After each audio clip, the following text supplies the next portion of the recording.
Hello, welcome to Stretford Paddock. I'm Casey and we're going to be going through today's paper talk. If you want to get some comments in, we'll go through them at the end, but let's start with Harry Maguire. Now, apparently, according to Sky News last night, Manchester United have made an £80 million bid for Harry Maguire. Now, this is an improvement on the £70 million bid, apparently, that we were going to stay at. But it's a bit less than what Leicester are asking for, which is 90 million. Fabrizio Romano has come on and said that the talks are ongoing between the clubs to reach a deal. And according to the Times, Harry Maguire has pleaded with Brendan Rodgers and several of the club's executives to let him go to Old Trafford this summer. I think a deal is going to get done. I feel like Ole Gunnar Solskjaer wants Maguire. I think he's been talking to Woodward. He's, especially with the injury to Bailey, I think he's been pushing for this transfer a lot, and I feel like it's a transfer he feels is necessary in order to improve from last season, especially in United's defence's numbers, conceding 54 goals and only keeping 9 clean sheets. So I think that's a transfer that's going to get done. I think that maybe it's a world record fee. It's what Leicester wanted. They wanted more than Liverpool play for Van Dijk. It's expensive, but you're paying the premium for the fact that he is a Premier League proven defender. He's English. Everyone's going to say, oh, it's because he's English, he's overrated. But I feel like he's a £60 million player probably in today's market, seeing that the prices are going up, and you're paying that 20 million extra for a Premier League proven. People have been talking about Umtiti in the last couple of days. I feel that the problem is that with Umtiti is he's got knee injuries. We've already got one centre back whose knees can't stay fixed. So I think that we need someone who will play majority of games in the season, will be reliable at the back, and I think that's Maguire. I feel like Maguire is going to get done. Moving on to probably the news that everybody's waiting to hear about, Paulo Dybala. So, according to Roman Agresti, who's quite well in at Juve, Dybala's landed in Turin. You've probably all seen the video. Man goes to work. That's the funny comments that get added on the bottom. But to have discussions with Sarri this afternoon, but United are happy to pay for his 10 million demands a year, which was after tax. Multiple sources, including DiMarzio and Sky, have stated the deal is basically done. Terms have been agreed between the two clubs, and with Lukaku, it's all just hinging on whether Dybala gives his okay on the deal. Now, Dybala obviously wants reassurances that he's not moving without any sort of guarantees that he's not going to be part of this Sarri system. And I feel like he was going to talk to the director of football, but the director of football has gone to London, so that's kind of their answer already given. But he's going to talk to Sarri. But the Times have reported that it's probably going to be a similar answer from Sarri. He doesn't suit what Sarri wants to do, and Sarri would probably rather have Lukaku to fit his system. But another thing that just got added last night was that maybe that Matteo Darmian will be included in the deal along with Lukaku in order to reduce the valuation, because apparently originally they wanted Lukaku plus 20 million for Dybala. So they've apparently said they'll add the Matteo Darmian as part of the deal to reduce the difference in the valuation. Other sources have said that Juventus have completely dropped their interest. Dropped their price down to 75, so it would just be a straight swap.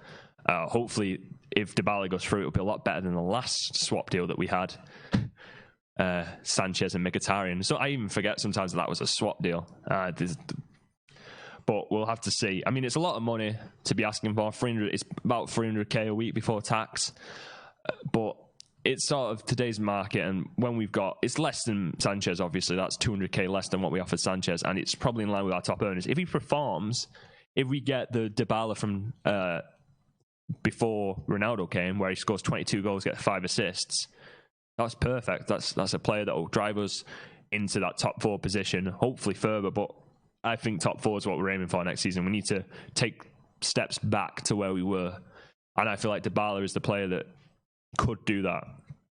Obviously, he's had good seasons. He's very good at playing in between the lines. He might play a false 9. Solskjaer, if he brings Dybala in, maybe play him like a sort of Firmino role with Rashford and Martial either side of him. But we'll have to wait and see. I feel like a lot of sources have said that the deal with Dybala is separate from the Fernandes deal. We haven't had any more Fernandes news as of yesterday. It's just that the deal is kind of in the air at the moment.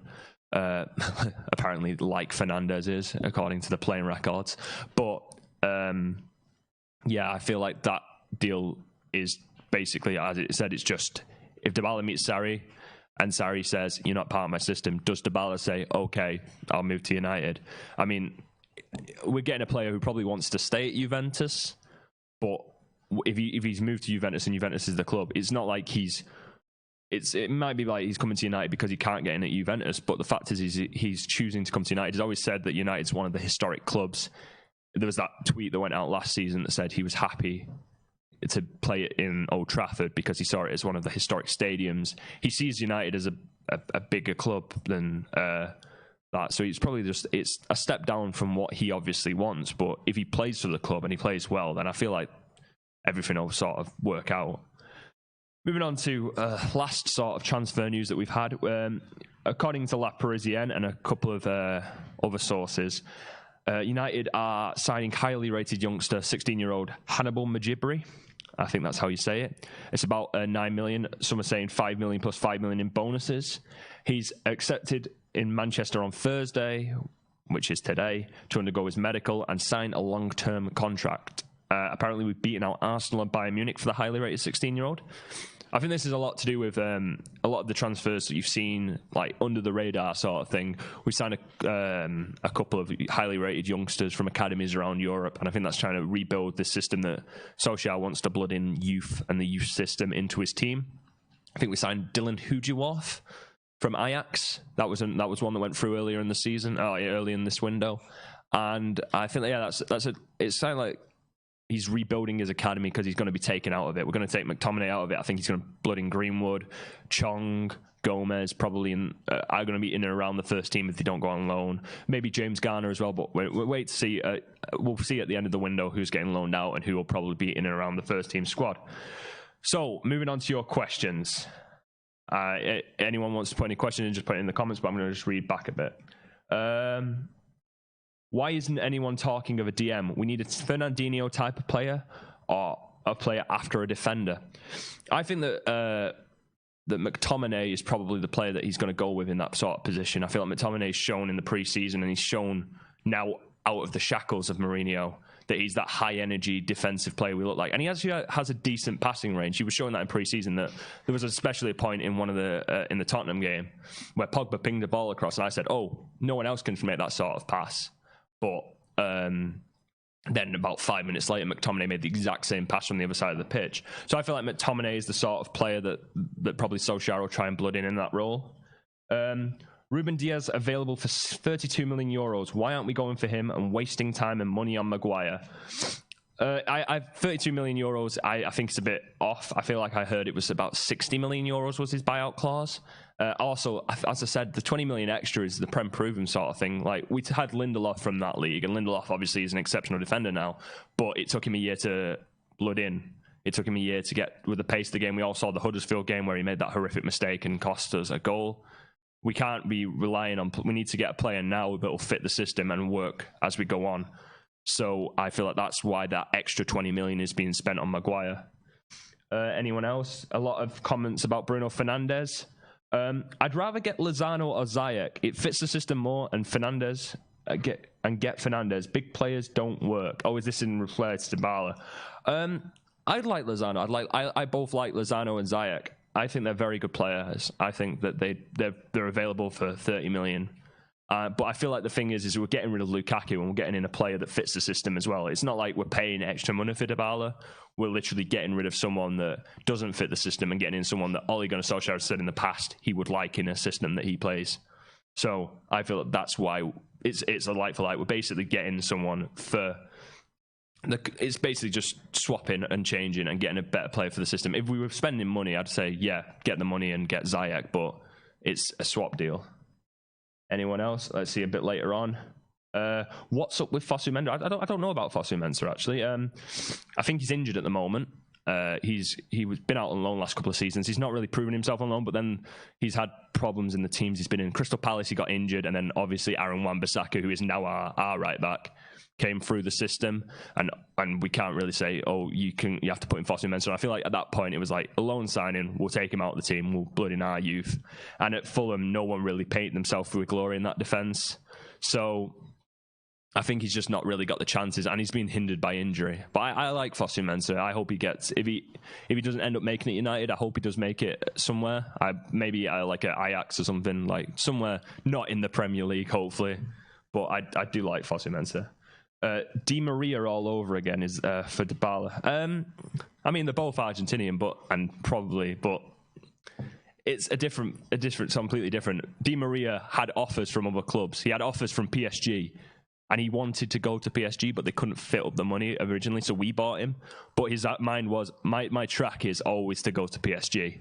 With Dybala, it's like a bit of a different situation. He doesn't want to leave his club, but he's willing to if it doesn't feel like he's going to be a big part of it, because I think he just wants to play football. He wants to be part of a team. He wants to be playing it week in, week out. So I feel like that's the sort of thing. Sanchez leaving? Nothing on Sanchez. Honestly, nothing we've heard about on Sanchez anymore. Tuanzebe, let's over the last one. Tuanzebe has to play. Too good for the bench. I hope Tuanzebe plays. I hope he's rotational. I hope he gets a lot of chances this season. I think he's a good defender. I think he's got a good head on him. He's a good leader. And I honestly hope that he gets his chances, especially over Smalling and Jones and Rojo. Well, that's all we've got time for today. Thanks for tuning in. We're doing our final watch along of pre-season on Saturday against AC Milan. We're gonna have someone at the game doing fan cams. But if you want to tune in, Stretford Paddock is the way to watch us watch the match, get your commentary, get your opinions on the match. Leave a like, subscribe if you haven't, and thanks for tuning in.